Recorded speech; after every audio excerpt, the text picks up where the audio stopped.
Okay folks, just got out of the car. We're at Little Hickory Island Beach Park.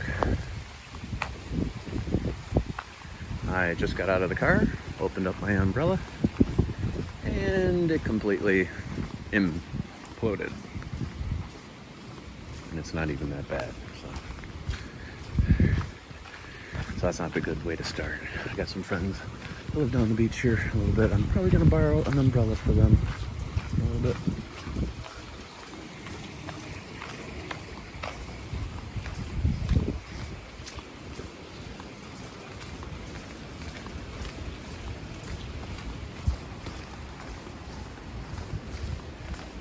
So.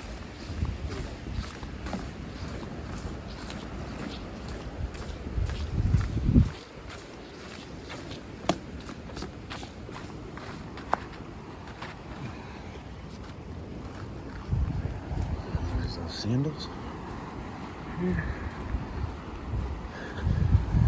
Now where we're at here, we don't get very many waves. It's pretty shallow in here.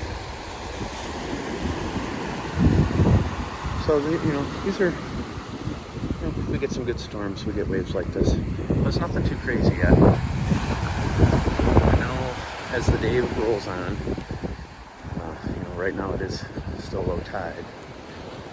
But as that storm moves further north, we're gonna actually get the onshore winds. Right now they're kind of pulling it right offshore. But as that storm moves, the circular winds, they change the flow of the water. Sometimes on one part of the storm, it's going to pull the water out. The other part is going to bring it right back in, bring it in hard. Combine that with high tide, and you wind up with storm surge, which is kind of, with some of the hurricanes that have come through, we have these different passes up here straight ahead, like Little Hickory Pass here, and Little Carlos Pass, and Big Carlos Pass, all carved out by hurricanes. So, all additional entry points to the Gulf from the bay.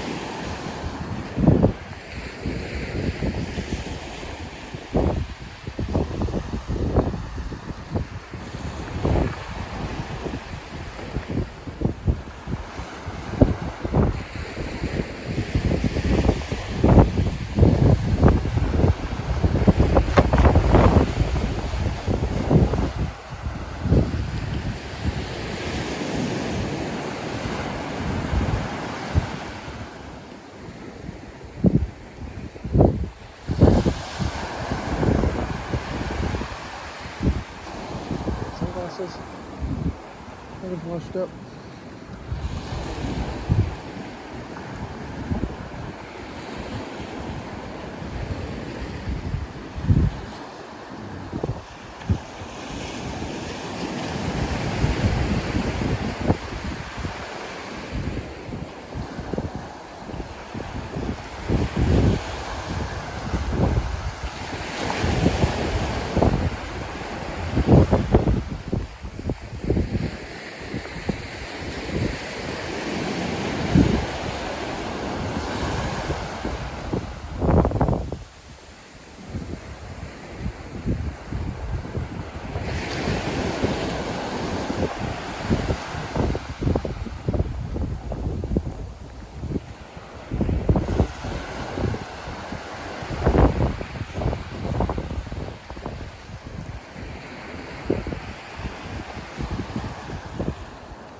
See in the distance straight ahead. Looks like it's raining, a little bit heavier up there.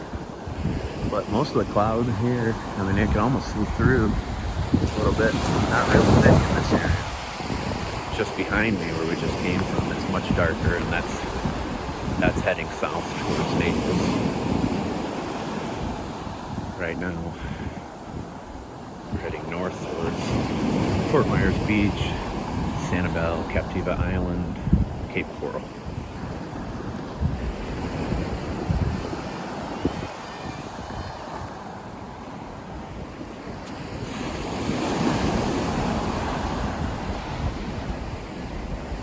So I hope the water is not getting on the camera, so I apologize again. The umbrella only made it a few seconds.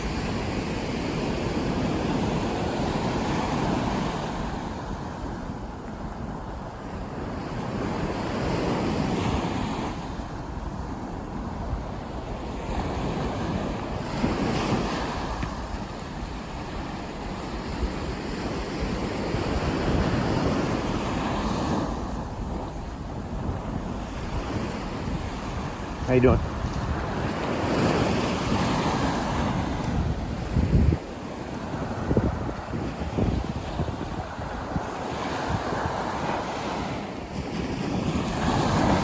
I never get sick of hearing that.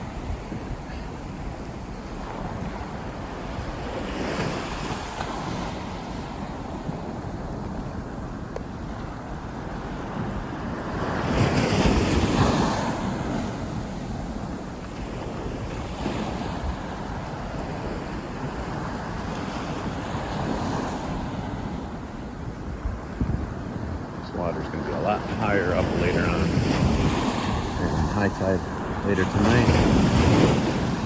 A little bit too late for me, probably. That's when we're expecting the greatest storm surge. That's when also the winds switch and start blowing everything on shore.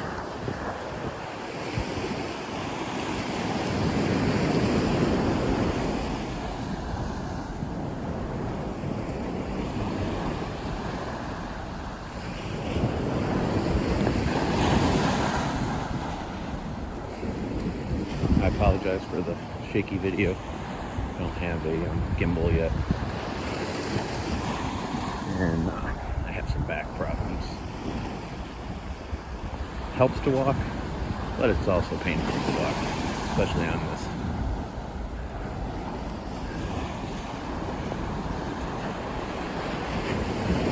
And the only other complaint I have in Paradise is that occasionally we have to deal with these hurricanes and tropical storms, some of which are fun, some aren't, but it's a small price to pay. The year-round living here is incredible. It's funny too, growing up, we came down to Disney a few times. I always said I'd never live in Florida. Who would want to live in that swamp? But you need to explore all of Florida, because it's not all like Orlando. We have 6 months of dry season and 6 months of wet. The 6 months where it's dry is the most pleasant weather you can imagine. And after adapting here to the summer heat, actually kind of relish this time of year, because you don't have those aches and pains that you do tend to get as you age. So I highly recommend coming and exploring the state of Florida, especially along the coasts of both sides and the Florida Keys. Key West is fun and all, but I prefer the other keys. Much more beautiful. Better beaches. Better fishing.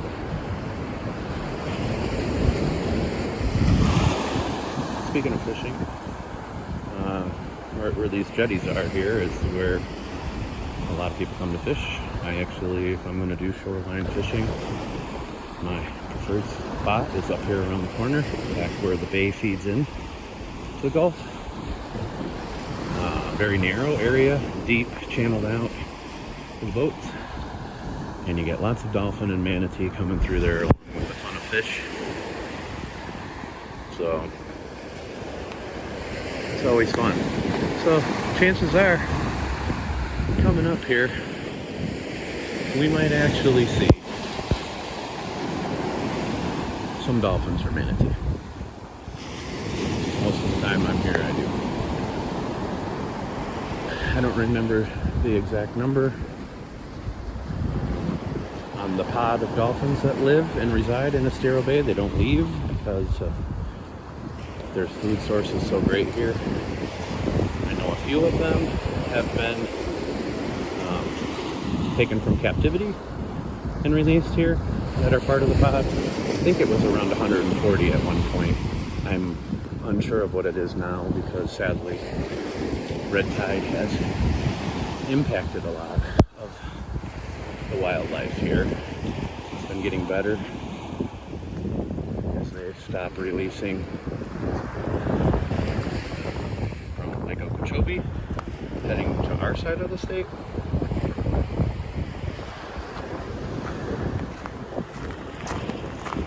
Sorry, I had to put my sandals on. I'm not walking across that.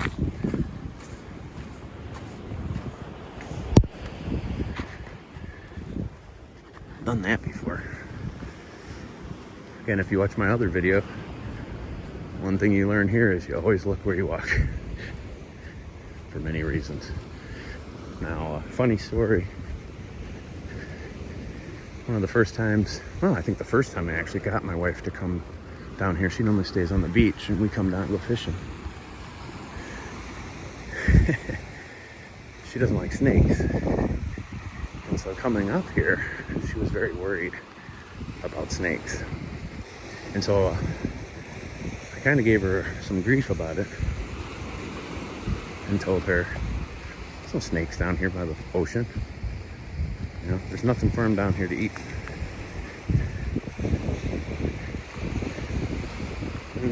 About 20 seconds after I said that, on this path right up here, right after this first opening,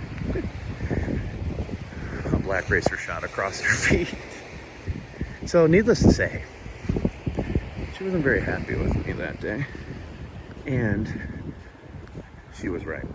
Yes, dear, I said it. You were right. It's on film for the whole world. But it was also hilarious. Hilarious. It scared her. Hilarious that I said what I said. Oh, and I just heard something. It's probably another snake. It's the spot.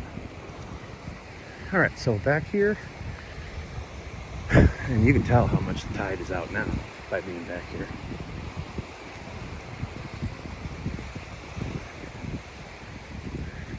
This is where Estero Bay feeds in to the Gulf. And prime fishing location. Also, a lot of paddleboarders, kayakers, and boaters all like to come right over here, beach it, and then they have access to all of this.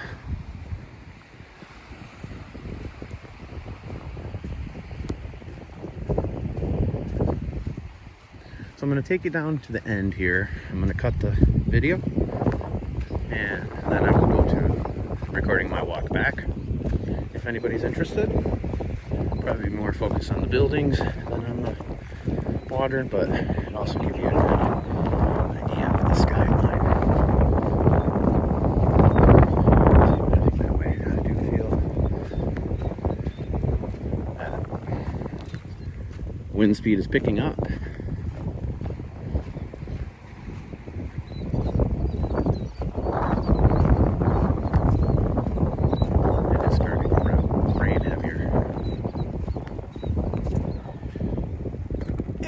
There's way too many shells.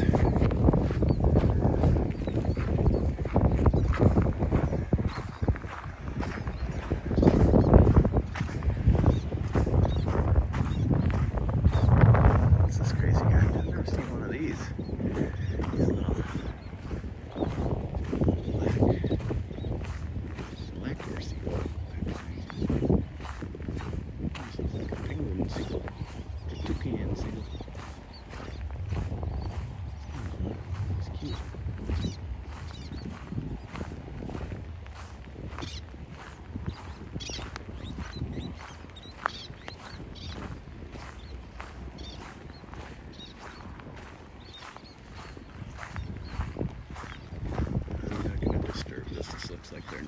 area.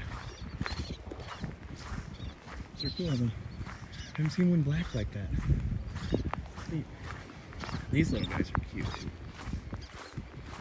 I'll be on camera. Just remember, folks, whatever your eyes can see in public places, you are allowed under the First Amendment to video.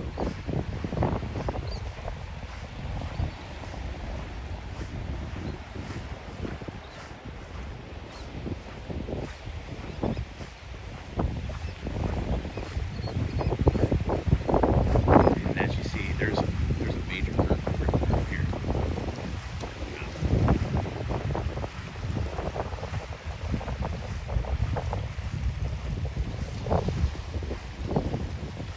You gotta be careful in this area. So as the tide goes out, it pulls this water really fast. I don't care how strong of a swimmer you are, it's a challenge swimming across this current.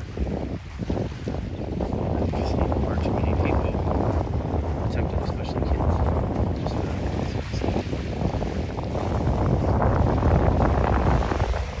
but as you can see, water depth out there, about 25, 30 feet. That's where the channel is. And that's where you're going to find. I'm going to take you out here. Actually, I'm going to take you out here on my way back. This is a long video. I'll take you quickly out here on my way back.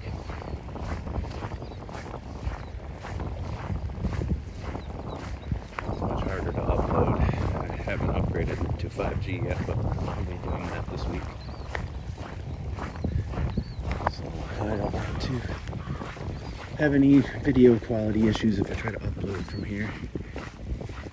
I probably still will attempt it, but I might have to delete it and re-edit. So this is a nice little guy too. He's kind of cute.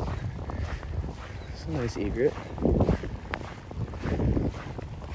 don't know what kind that is. Alright, so as I said, this feeds back into Estero Bay. Behind these mangroves is Estero Bay.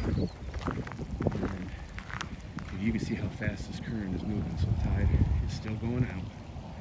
When it switches, it'll be a slack tide, so all this just kind of just stays in the same place, and the transition happens pretty fast. But then over there is where all the kayakers, they park off in the Estero Boulevard over there. That's where they come in. That island right there is kind of a spot for everybody to go and hang out. Alright, stay tuned for more updates. This is my Walks in Paradise, reporting to you semi-live, not a live stream, but close to live, from Little Hickory Beach in Florida.